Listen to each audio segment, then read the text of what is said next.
Hey guys, welcome to another Funky Marketing episode. Today I'm gonna do a different intro because it's 6 p.m. in Serbian time, so time for the second coffee and a nice chat at the end of the working day. Today I have a pleasure to host Ivan Patterson, and let me just tell you a couple of things about him because he's doing lots of stuff. As of recently, he's the head of content and community at Trender AI. He is a guy who is creative, outcome oriented, focused on content and community, but loves all the things related to SaaS, startups, focus on making work more human. Exactly the things that I'm advocating for. He's promoting LGBTQ rights, fighting racial injustice, developing team building activities, and encouraging professionals to prioritize their mental health.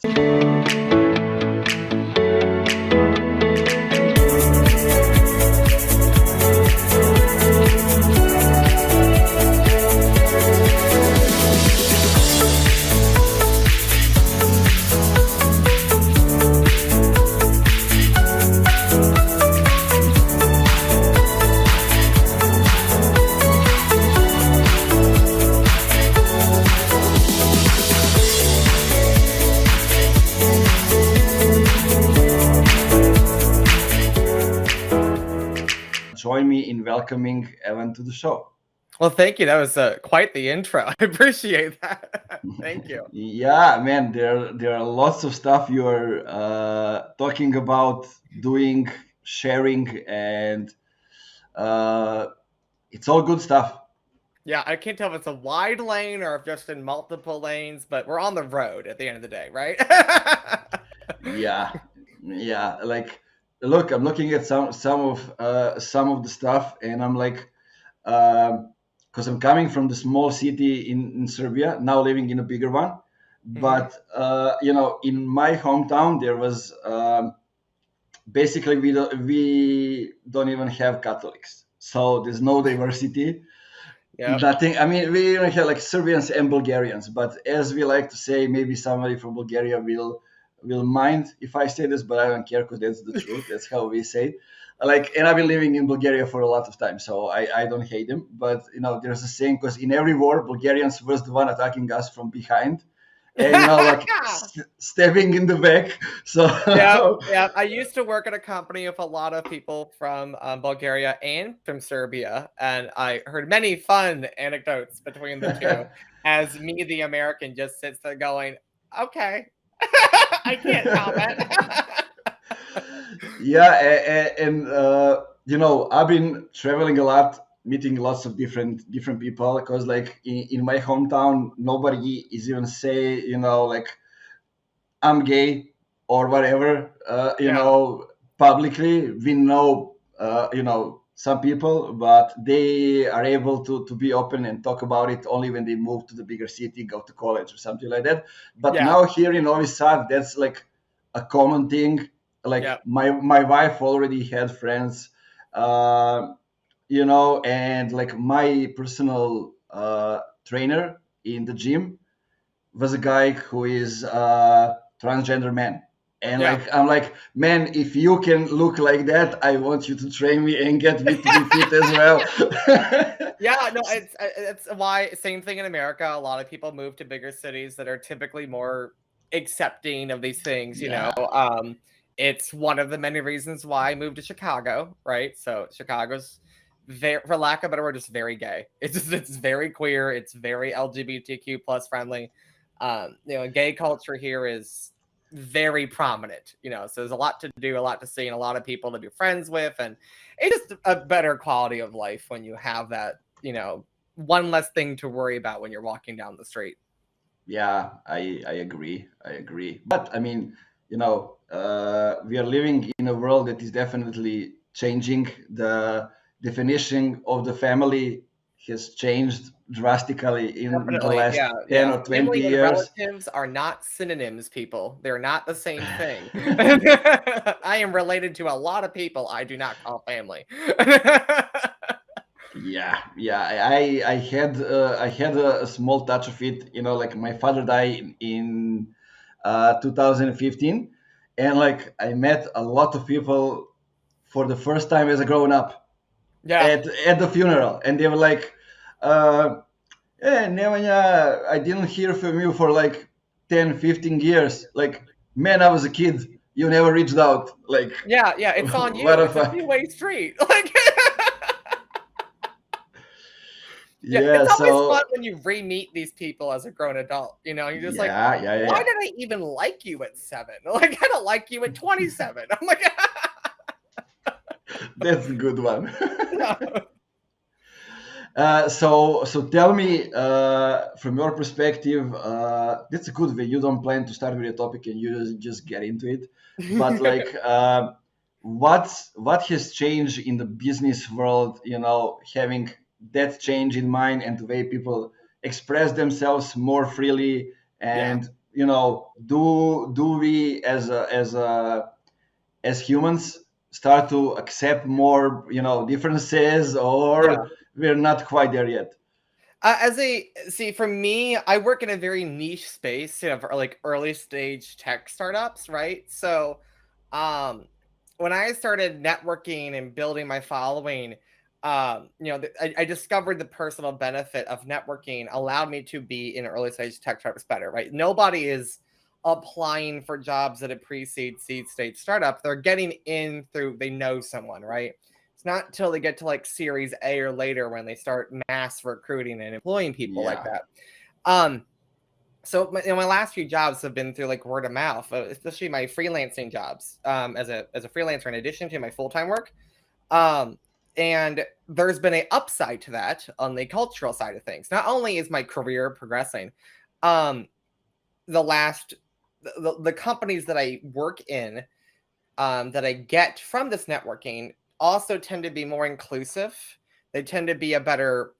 I don't like the word fit because it makes it seem like I'm assimilating or I'm making myself like everybody else, but I feel like I'm a better cultural addition, I guess, to the team. Like I don't feel unsafe. I can, for lack of a better word, I can be as gay as I want to be, basically, without feeling like I'm going to get attacked or microaggressions or get fired or whatever the case may be. Because in some parts of America, at least, that's still a massive legal issue.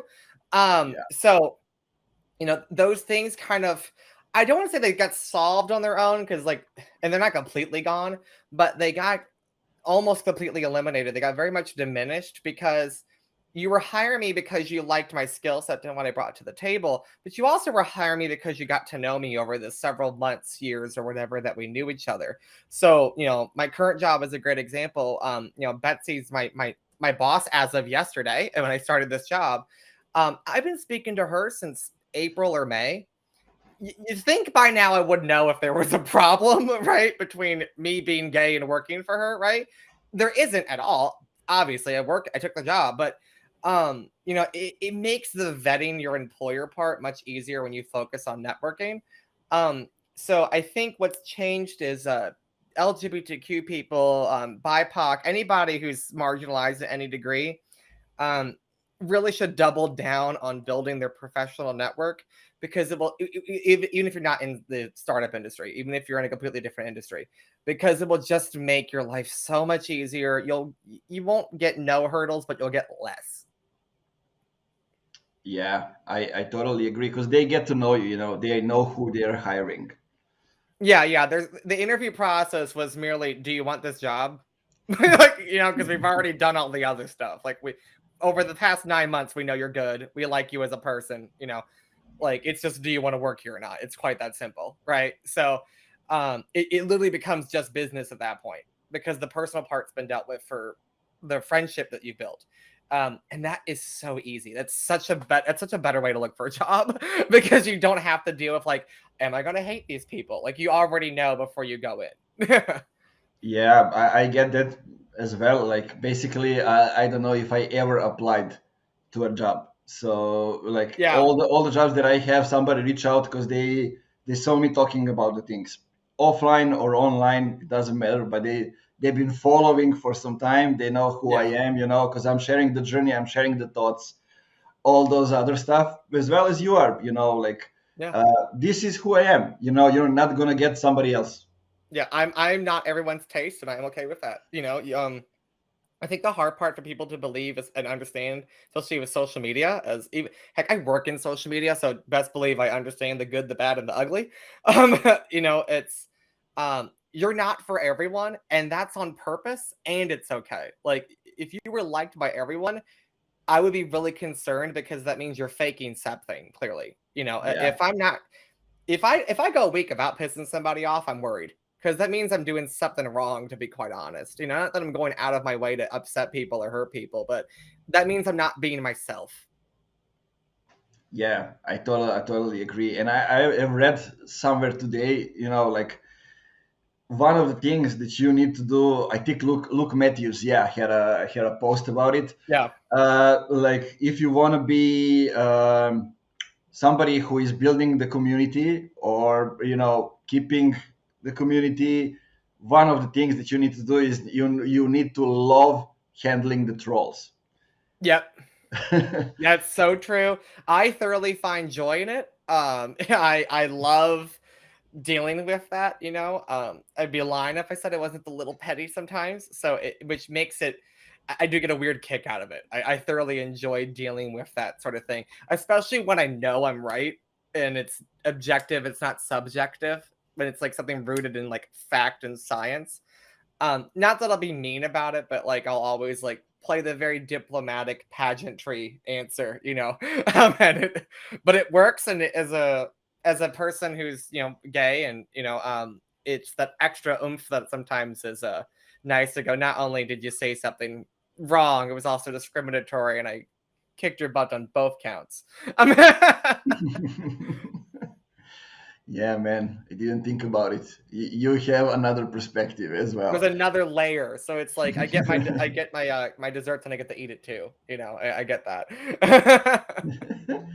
Cool. So, looking from that perspective and what we got into, how did all those things change the way we hire and the way we sell, like development of the personal brands, but Yeah, also like I think it got that development of the personal brands got us also into the conversations of talking about influencers into B2B. We didn't yeah, have that before. Like it was, I like to say, and for the more companies it still is like that. They look at their ICP as the building, not yeah, as there's a person in this building working in the company that has this name and surname, yeah, like some things, dislike some things, but no, they like it's still just account is the building. and, yeah. and I'm like, no, man. That's not how But that works. how I want to how get the how did taco those things truck. change? I want to build the taco truck that the person in the building looks out the window and goes, "Oh, I want that taco," walks downstairs and comes outside to me. I'm the taco truck. I don't want to go in the building knocking on doors. I want them to come to me. And that's why influencer marketing works. Because the influencer is the taco truck. Yeah, that's well. It got me thinking about LeBron, and every week like Taco Tuesday, let's go. And immediately after this call, I am getting tacos. Now that we've said tacos 15 times in the last 30 seconds. But that's really how I look at it. It's not bait and switch. It's hook, line, and sinker. It's ethical. There's a point. There's a reason. There's a wrong and a right way to do it. I know when some people hear influencer or influencer marketing, they cringe, and that's because people have done it so poorly for so long in the D2C space. But there are people that do it right. There are people that do it in an ethical way. Some of my best purchases, not just as a professional, but as an adult. We're talking the clothes, the cleaning products that I own, the furniture that I own. Like we're talking about not just frivolous things like a trendy T-shirt. We're talking about things I need and use every day. The vacuum I bought, actually, I think I got off of an influencer's ad. To be quite honest, some of the best purchases I ever made came from following someone because I genuinely enjoyed their content and I saw them as an authority in something, whether it was just entertainment or an actual topic worth noting or discussing in detail. And so therefore, like, you almost build like this relationship asynchronously with this person you've never actually like met, but you feel like you know them. So just like with real life friends, you know, if my partner buys something that they find useful, there's a pretty good chance I'm also going to find it useful, because birds of a feather do flock together. So just like with influencer marketing, I've got this asynchronous one-sided friendship that's been developed with this content creator. So anything they say, I'm also probably going to like it too, in addition, same way my partner would, right? So why not just lean into the things that humans do? At the end of the day, we're animals. We have animal instincts, and an animal instinct includes keeping up with the Joneses effect, right? And so why not leverage that? Yeah, listening to you, I was thinking, like there is only one tool that I have affiliate for right now, and it's something that we are using. It's Jarvis. Yeah. So for AI for writing, I've and seen their ads, by the way. That might be why, because I've been interacting with your content. who knows? But like I'm thinking, am I the influencer for them? They are not paying me to promote their stuff. Sure, I subscribe for the affiliate because I'm using the tool, and when I would like to get something back, so I don't pay for the tool, right? Yeah, but some people make a living off of affiliate marketing. Yeah, and like it's the tool that I love and that we use a lot, and I think a lot more people can use it. And I like I post once in 2 months something about it, about Yeah. writing, and I just add a link in the comment, nothing too much. But I'm looking at the way like they're educating people every month about the way they can use it, and people use the tool and they promote it basically. So they give value, people return the value as they promote the tool because the tool is good. And Yeah. that's basically it. Yeah. And There's psychology to it. You know, if I'm saying, you know, people, if I talk about social media marketing or talk about social selling, and people ask me what tools I use, or I tell them, and that's influencer marketing right there. You know, sometimes I'll tell them without even being asking, because sometimes, like, I did this, and in order to do what I'm talking about, you need this tool. You know, it's, if it makes sense, it's fine. Now, if you saw me post about accounting software, you'd probably be like, "What the heck are you talking about, Evan? This is clearly sponsored content." You know what I mean? So I have a lot of sponsored content, but I dare all of you, you know, unless you're doing influencer marketing yourself, most of you probably would not know what my sponsored content is, because it's content that just makes sense. And that's how you do it correctly. yeah, as they would like to say, natively, basically. Yeah, you yeah. know It's usually tools I use before they even paid me, to be quite honest. Most of the time, it's tools that I've been using before the brand deal. and I'm like thinking, all the stuff that I love right now, and that I own. Yep. I'm like, I grew up with those stuff. Like Yeah. I don't know. One of the biggest brands that I'm following and I'm cheering is the only basketball club that I'm cheering, Partizan. Basically, their tagline is, "As a little, uh, I was." Let me just translate it in my head. You're good. Uh, I was taught to cheer for them Yeah. as a little, and it basically goes from uh, you know from father to a son, or Yep. to a daughter, and then on and on and on, and basically it's all the time here, and like Yeah. Jordans. Man, I've been playing basketball my whole life. My father was a coach. Like, I couldn't wait to get in the situation where I can buy Jordans, Yeah. like, and I was Yeah. like, that's a big deal, And you that's know influence in the natural world. Yeah. Yeah, but tell me how it is it different in the, for example, in the SaaS world? Like, because people see it a little bit differently, and I think it's still just started to unravel. Yeah, it's definitely in its infancy. I think the part that people often, when they see it, it's new. But when you break it down, it's no different than an Instagram model, you know, pitching a t-shirt. It's no different than a YouTuber pitching a skincare product. It's no different than a gamer on Twitch pitching a headset, right? It's they're using these things already, or, and I've had this happen where companies will send me the product but for free so I can determine if I actually like it. So therefore, I can speak with authenticity, right? There's tools that I've used that I've done sponsored content for that. Yeah, I did not use them before they approached me, but if they do it right, they'll give it to me. So at the end of the day, it's still the exact same thing. I'm a content and community marketer. So there are going to be tools that I use daily to get my job done. So obviously, those are going to be things that I would speak about. So if you pay me to speak about them, it's just going to make that much more sense, right? So I used to be an SDR. I used to work in sales. I've had a lot of really awful sales jobs. I've also had a lot of really great sales jobs. So I know both sides of the grass here. RepView, yes, they do sponsor some of my content, and they know this. I know this. They let me talk about it. No one cares. The point being, though, they are creating something that my following cares about, mainly because I care about it and I've been talking about it for a long time. So I already know that they cared about it. So when they approach me, it's like it's a no-brainer. Just like with an Instagram model. If the Instagram model loves wearing cardigans, then you go, hey, here's a cardigan you might like. And they go, actually, I do like that cardigan. And then they're going to pitch that cardigan.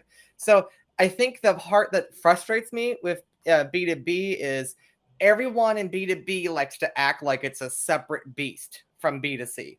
And it isn't. At the end of the day, it's humans selling to humans, right? If it's going to make my job easier, then how is that any different than making my day easier or making my outfit better or making my music sound better when I'm playing a video game, right? Like, how is that any different?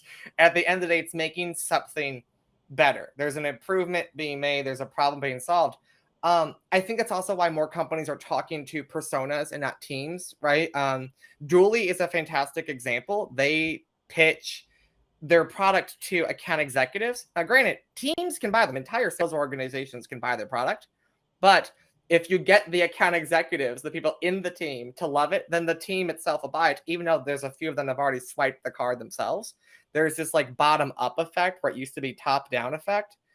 You know, and that's because in the B2C world, it's never been top down. It's always been bottom up in the B2C world. So once B2B decided we got to stop reinventing the wheel, it worked, right? So that took a few years, and that's been a recent thing. I think the next step is, okay, so we know how to sell like B2C. Now we need to learn how to market like B2C, which is the influencer marketing, the affiliate marketing, because that stuff's not new. Look at how much Britney Spears got paid to hold up a soda can for 3 seconds in a Super Bowl commercial. And it worked. I'll remember that ad to the day I die.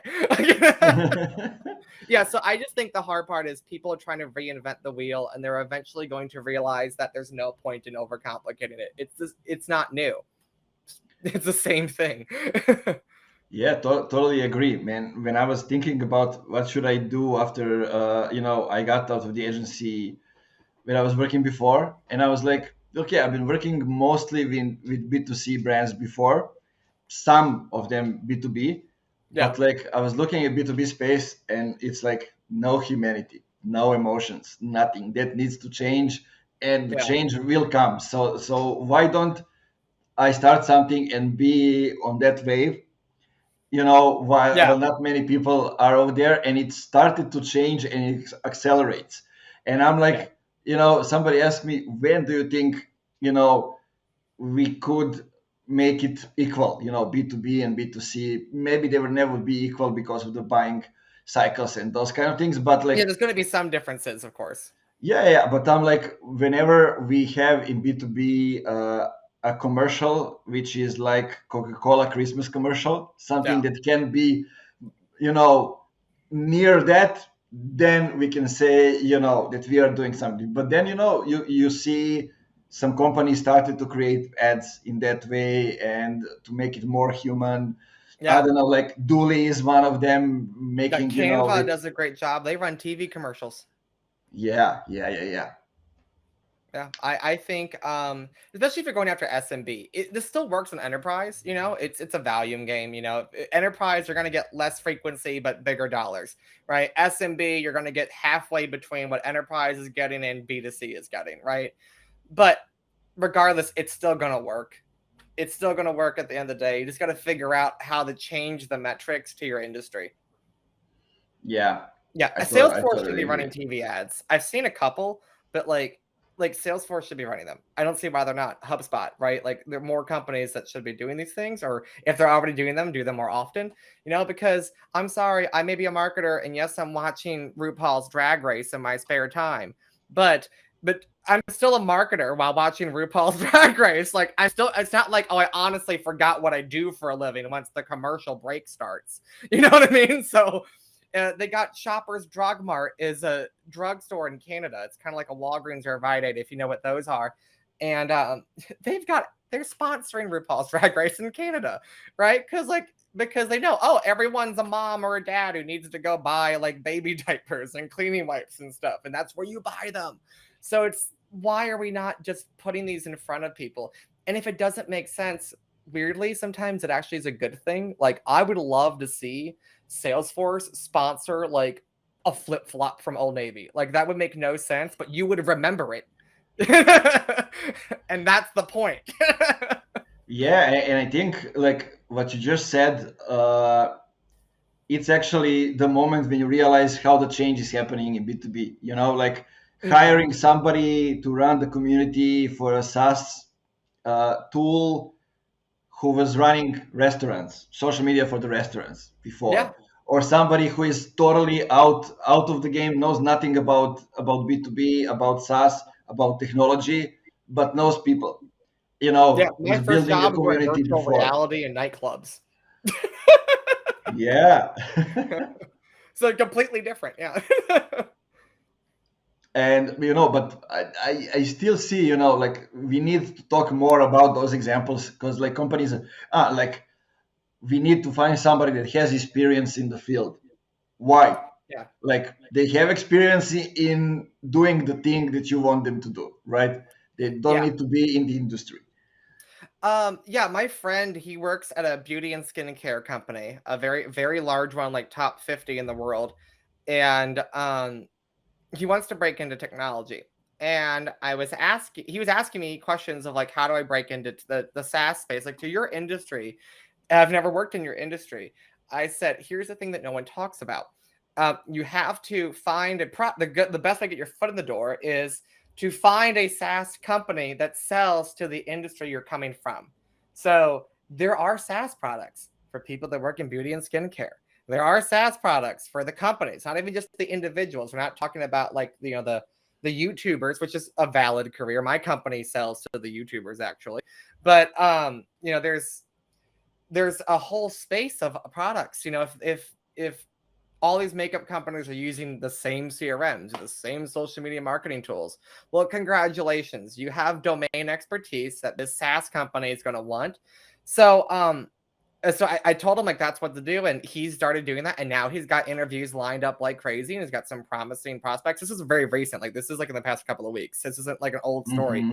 So it's more proof that a lot of B2B companies are learning that it's more important to get someone who understands the world that they're selling into than it is to work in the world they're going to be working in. They can learn that on the job. The other part, that's what's going to get them the job, really. That's what's going to make them succeed.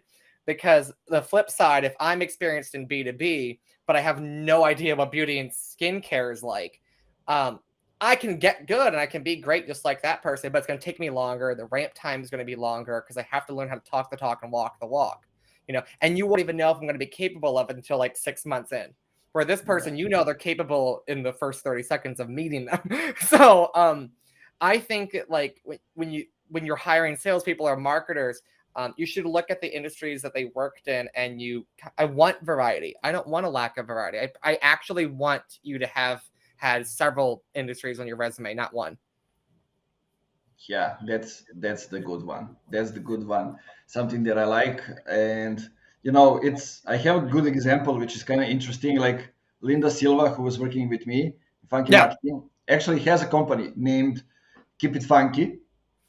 And when she approached me, and like man, like we're a perfect fit. But like yeah, her company, she was working in B2C, and like with promoting craft wines and craft beers and yeah, beverages, those kind of stuff. And like and she was thinking those things can be applied in B2B as well. So let's just try it out and see how it goes. And the way she writes, like her copywriting skills are great because she uses those things, that she got directly by speaking with people, from different industries, from different branches, different localization, whatever it is. Yeah, that's how I got my job when I was in insurance. I bet a lot of industries. I was an insurance agent, so I sold insurance to small businesses. Like we're talking like 10, 15 employees at most, right?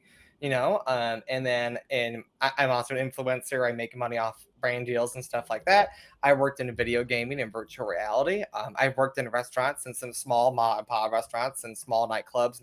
I've worked in chains too, but I worked in small ones, right? So my company, guess what they sell to?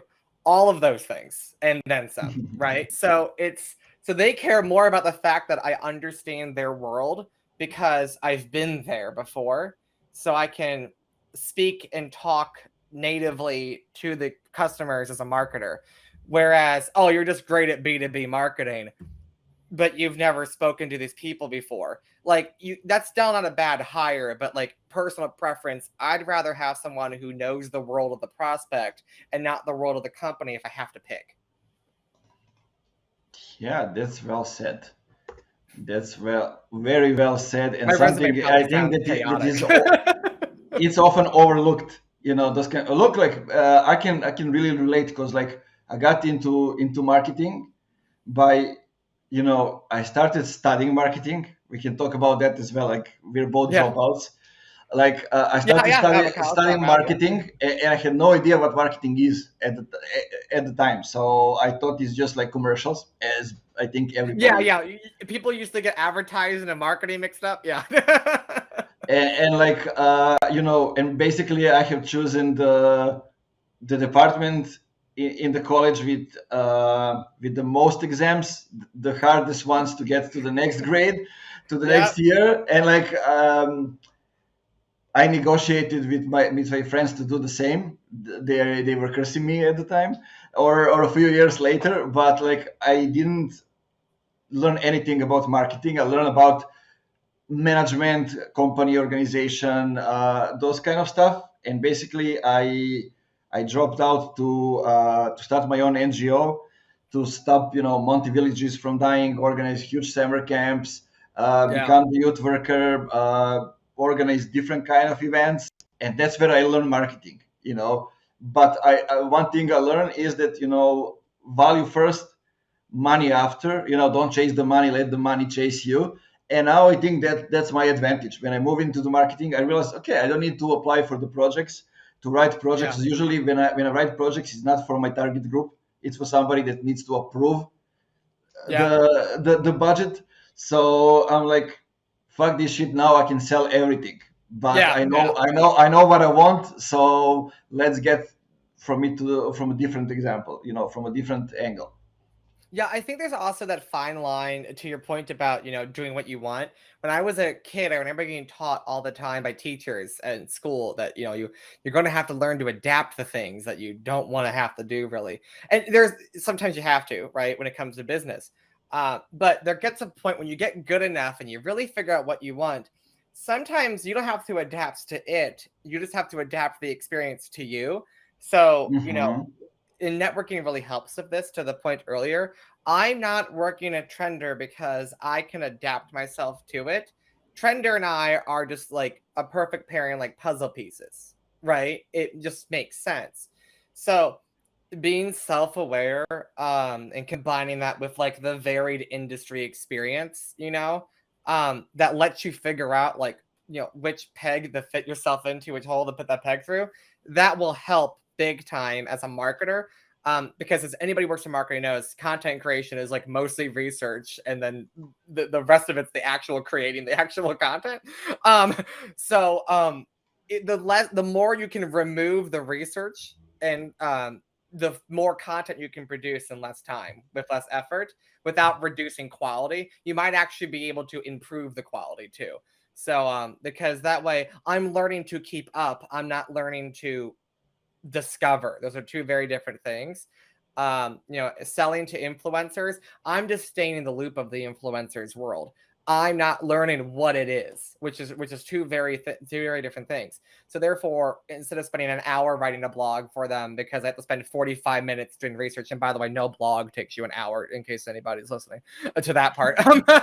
But the point being, now I'm spending a half hour because I only have to do 10 minutes of research because I have a lot more domain expertise. Which is one of the many reasons why I think it's super important to find jobs that make sense for you. Once you get to a point where you have enough self-awareness and education, and the only way you get that is by taking jobs that aren't meant for you, actually. That's the hard part. You have to take a job that you suck at, to be quite honest. That's really how it works. I think every person who's ever spoken to you can probably agree that you have to have a few jobs that were like, in hindsight, I probably shouldn't have done that. Yeah, man. I think we all have at least a couple, or at least interviews for which will tell us, that this isn't the job for us, or we suck at it, or whatever. Oh yeah, I totally say we should normalize putting on resumes. I quit because this was not it. Whatever this was should not have happened. Like, I did you hit quota? No, and I can tell you why. Like, you know what I mean? Make that normal. Like, we should normalize an interview. They fired me because I never should have been hired. Like, make that a good thing. That's not a bad thing in my mind. That's a great thing. I'm thinking how the part with experience in LinkedIn would look like. It would be Yeah. much more interesting. I want to hear people say, yeah, I got fired because, listen, I suck at this. And now I know to never try that again, or I'm going to try it differently or whatever, right? Like, I love listening to people fall on their face. And it's not from like a laughing or poking fun at them thing, but we all learn from our mistakes. I want to learn from other people's mistakes too. When people ask me, how do you learn about influencer marketing? I can't name a book or a video or an ebook or a podcast or anything. I literally just watch other people do it. Yeah, Including the people that are good and the people that are bad. that's it. And by doing it for some times, you realize who are those that you need to follow more, who are those that are keep doing the shitty job, and I you can need tell to you so many definitely people I quit. should never follow, and I did. I can tell you so many things that I did and never should have. I could go on and on and on. Yeah, man, the same. I Yeah. had Juliana Jackson here, and we, nearly got into the topics that we didn't want to go. No marketer wants to talk about that. What? And yes, I am being a hypocrite. If any of my followers are listening, talk about your problems. I won't, but you can do as I say, not as I do. Yeah. I mean, it's interesting, and let's talk a little bit about that exposure and everything related to the mental health. You reminded me now. There was a colleague of mine in the ex company that when he quit, actually he quit the company. Yeah, and he was, I think, the most talented copywriter ever. But and I've worked with him the most. But when he quit the company, he was actually the one that broke the culture in the company. At Yeah. least that's my perspective. Because one by one, people left, and I was not the only one, but among the last ones that left after Yeah. that. But like, he started a page on LinkedIn when he was using screenshot for my post and giving them the new look and those kind Oh of things. God. And I'm like, okay, I'm not somebody who is like endangered, because I learn in the past, because I'm like speaking things in public and know how to handle those things. But if it's somebody who is not on that level aware of how to handle things, it can be really hard. And Yeah. and it's happening on the daily level. Yeah. Happens to me all the time. Yeah. Yeah. I always uh, say it's imitation is flattery. I think the best revenge, and I use the word revenge literally here. In my personal life and professional life, it's always just to be successful and to be happy. And know what the definition of those two words means for yourself, because no two people have the same definition. We got similar but not same. It's I see people all the time do it, and it's hard at first, but with time and practice, you'll stop caring. You'll start realizing, like, well, listen, I'm so good, I came up with it, so they're only okay because they had to steal it. So I take pity on those people, if anything, because I'm like, they're never gonna be able to create anything. They're only gonna be able to copy and take. And there's a big difference between curation and copying. Sometimes I wonder if I'm a content creator or if I'm a content curator, because a lot of the things I'm talking about are like anecdotes and things I've picked up on just by merely existing and living life on this planet. Um, which obviously would imply that 95% of what I know comes from experiences that involve other human beings and their experiences. So, so the line of like what is original and what is curation is very blurred these days. Um, I'll post about video prospecting tips, and people will act like it's the best thing since sliced bread, and I'll be sitting here going, why are you this astounded? I'm just the 95th person reiterating this. I'm just putting my opinion with it, and then I go, oh, that's curation. Copying is when I just like, let me just copy and paste this person and just hit paste, and there we go, we're done. We call it a day. So when people do that, I often wonder if it's because they know they can't create the content, if they're being malicious, or if they don't even realize that what they're doing isn't curation. They might be so early in their career that they think that's what we do for a living. So I always like to assume the positive intent that this person doesn't know any better.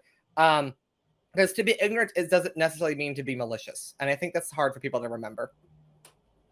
Yeah, I totally agree about it. And that's the great topic that you got into, making um, the difference between curation and copying. That's great, because if you really want to be the best, you gotta go through the phase when you are actually copying other people and trying to do things as they are. And a lot of the best writers will tell you that the way they learned how to write was by rewriting things other people wrote. Like I'm the same way. I used to handwrite word for word, mark for mark, what other people would write on LinkedIn, just so I would force myself to slow down and understand why this post works. And then, because I can't write as fast as I can type. And if you can, congratulations, but I can't. So I also have terrible handwriting. But the point being, I never posted that, but it helped me understand that. So it's further proof that like there's a good chance this person's just trying to learn and they don't even know that what they're doing is detrimental, which is a part of learning. Yeah, I totally agree. I mean, you need to get to that level when you can actually produce your own stuff. And now everybody's going to get copied. They're going to go look at this person's resume and go, oh, they've been doing this for a few months. Okay, I'll let it happen. Yeah, but I like to, when I'm hiring people or choosing the people that I'm working with, I like to, one of the skills that I'm looking for is copywriting skills, because when somebody knows how to write a good copy, it means that they know how to create the structure, how to emphasize the important things, how to get to know the people who they are writing for, those kind of things. And it means that they can apply it into some other things as well. Yeah. Usually great copywriters are great project planners, idea generators, I think, because they have to take you on this journey through everything to grab your attention. They also have to keep it. And then they have to let you walk away with something to remember. And those are three very different things. I don't think I've met a copywriter that's not a good storyteller orally. I don't want to say copywriting and public speaking go hand in hand, because I know a lot of copywriters that are awful public speakers and vice versa. But I would say there's a lot of copywriters that are great oral storytellers too, because it's the same skill set. So whenever I've met people that are copywriters, I'm also looking for how they're talking to me, because that's also an indicator of just how their brain works, and that's what I care about. Yeah. Okay, so I have two questions to dive into for the end. One, it is, do we need a community today to be successful at building our startup? And the second one is, how do we define today the social selling? So for the first question, yes, but it depends on your definition of community. I don't think every company needs like a closed community like a Discord or a Slack. There's a time and a place for that, and it's a whole nother hour-long episode we could go into. But community is really defined by many to many having conversations. Marketing is one to many, sales is one to one, community is many to many. It's in front of you. It's not even necessarily with you always. Community is not your sales rep commenting on a social media post.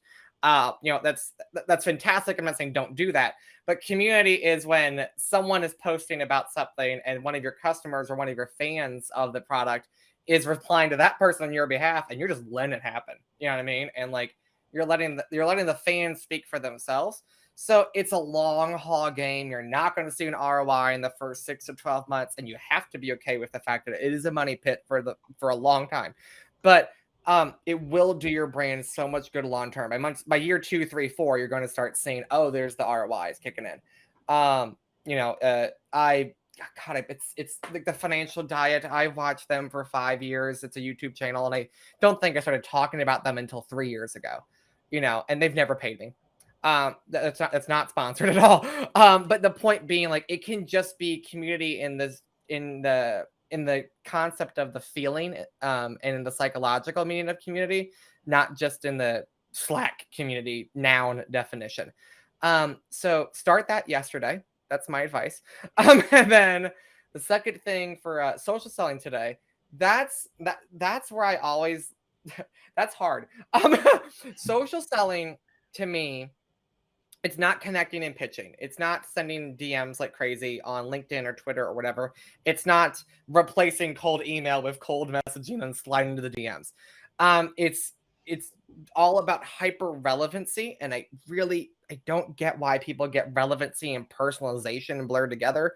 I was just on a call with Tom Slocum, who said that there's the 3 R's. I forgot what the first one was.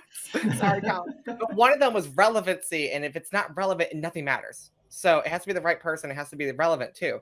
So personalization is, oh, your kid plays Little League baseball. I used to 10 years ago. Well, what does that have to do with what you're talking about? And reiterating, oh, I hear that lots of heads of community and content love this thing. Congratulations, you just told me my job title on my tax forms. That's not helpful. But it's, hey, Evan, I saw you I made a post this week. I saw you were complaining about not knowing which social media management tool to use because there's too many to pick from. And you said in some of the comments why you're having problems with some of these tools. I have a tool that touches base on all those things that you're talking about. Here's a link to the free trial if you want to set it up. And here's my calendar and phone number in case you have questions. If you're cool with it, I'll hit you up in a week to see how things are going with it. You would get me as a customer in 3 seconds if you did that.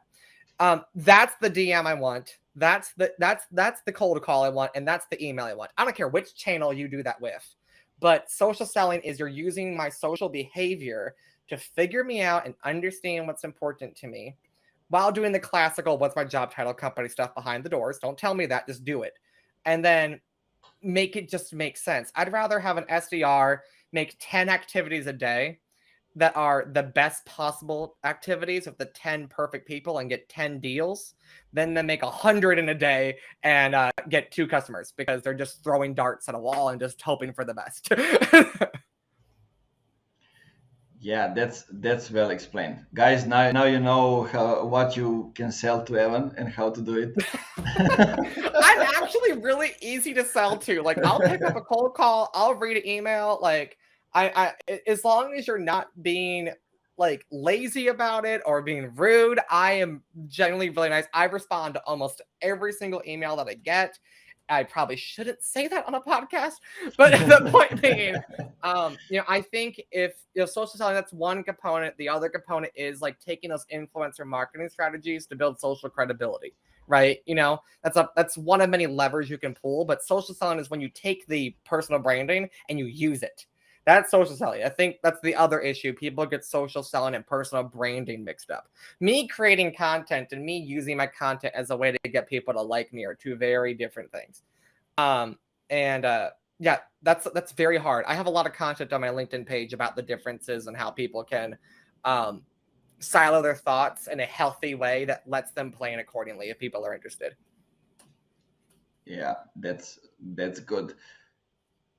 The last topic, actually, we can just say one of 2 things, or basically repeat what we were saying all the time. And it is the way I call the episode. It's how to make B2B more human. Yes, of course. I think that people have to remember that, I might be Evan at Trender, and Tom might be Tom at Rev Genius, and everyone is insert name here at company here, right? But I get frustrated that everyone introduced themselves as I'm this person at this company. You're also just this person. Be okay with it stopping and ending there. You have feelings and emotions that should be listened to and not controlled. And I think the more businesses can understand that, once again, we're animals at the end of the day, right? We're biological beings. Our emotions are quite literally just responses that our body's telling us this is what you need.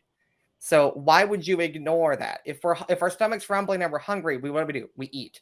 If our throat's dry and we're starting to feel thirsty, what do? We drink some water, right? But if we're sad, we should be asking ourselves, why are we sad? And then do something with that information, right? And I understand it's an oversimplification of mental health disorders. I have PTSD. Sometimes I get paranoid, and sometimes the answer is I'm being triggered, and sometimes the answer is quite literally, Evan, you just have a chemical imbalance and you just got to ride the wave. You know what I mean? And that's fine. So you have to figure out what works for you. But the more businesses can lean into the fact that, like, we're animals at the end of the day, we're not cogs in a machine. There's going to be things that no one can explain or predict, and you're just going to have to learn to deal with it. That's going to make you a really successful business. Once you allow for the freedom to listen to emotions and feelings and thoughts, even when they don't make sense at the beginning, the more success you'll have.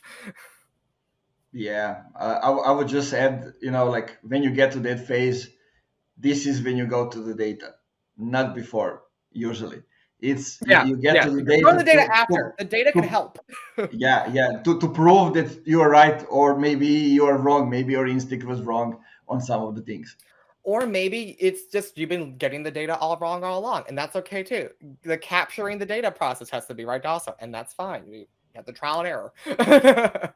Yeah, exactly. And listening to you, I was thinking like a few days ago in a car, I got a call from an unknown number, and they asked me like, "Hey, is that Nemanja Živković?" Say yes. What do you need? Like, hey, aren't you the one that is doing this job? I like, no, I had nothing to do with it. Then which Nemanja are you? Funky marketing.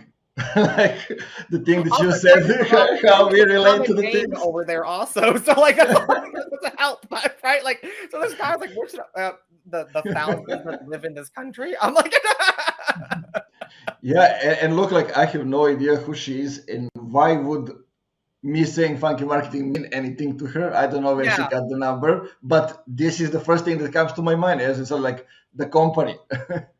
Yeah. I think people like it's okay to do that, but you have to remember at the end of the day, like you're a human being at the end of the day, and you're because like I'm not just Evan the marketer. I'm Evan the boyfriend. I have partners, right? I'm Evan the roommate. I have a roommate. Like I'm Evan the brother. I have a sister. I'm Evan the son. I have a mom and a dad. Like, I'm Evan the party animal because I love to go to nightclubs. Right? So like there's other aspects to who you are. Totally agree, man. Totally agree. Great, guys. We've been all over the place with the topics, with examples, and Which is with a perfect everything. reflection of who I am.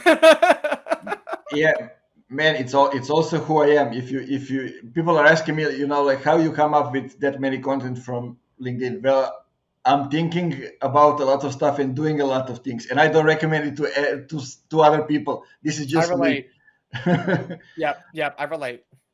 But go to the first minutes of this episode and listen to all of it again and then again and again. Let it sink in. When you have questions, then you go reach out Evan on Twitter, on LinkedIn. Where else they can find you? I'm also on Instagram, and if you follow me on LinkedIn and Twitter and Instagram, I will soon be back on TikTok, YouTube, and Reddit. I've got some content getting prepared for that as well. Yeah, love it. I need to connect with more people on Reddit. I think Yeah, I'm new to that's that world. I something. gotta learn some more. So if you're a Reddit marketer, hit me up. I would love to learn more. Who told me about that Jonathan Bland in one of the episodes. He told me that they have been trying to do something with Reddit, so I guess this is the person to have a conversation with. Yeah, totally. And look, guys, continue this conversation on social media. Let's not end this here because I'm sure, like Evan, you'll come back in a couple of months for another episode where we can dive deep into I would love that. I would love some that. some of the topics because I definitely don't want anybody coming to the Funky Marketing Show just once. I want people to dive deeper into the topics and go like, hey, this is what happens Awesome. happens I'll in three hold you months. to that. I'm going to put on my calendar February 13th, 14th, 2 months from now. I'm going to knock on your door virtually. I'm not, Serbia's a little far. Sorry. That's great. Like, what's on February 14th? It's Is it like Valentine's Day or Valentine's something? Day, and here in Serbia, listen to this. Like, we have a fight every year because it's like we have these saints that we are celebrating, and one of the saint of the vineyard people, who Mm-hmm. the protector of the vineyards, is the same date. So Well, I love usually, wine, so I support this person. yeah, but listen, usually men, they leave women at home. They go to the vineyards and they get drunk heavily because they need to chop up the vines. You know, and Well, I'll take my gay self with the women and we'll go to a gay bar and get some wine and have some fun there. So it's kind of crazy. But yeah, now you know one of many craziness that is Well, I happening around love to here. learn more. I would love to learn more. Yeah, guys, thanks for being with us. Evan, thanks for investing an hour of your time for the Of Funky course. Marketing Show. And the one thing that we say for the end, guys, keep it fun, keep it funky, keep it safe, and chat in another episode. See ya.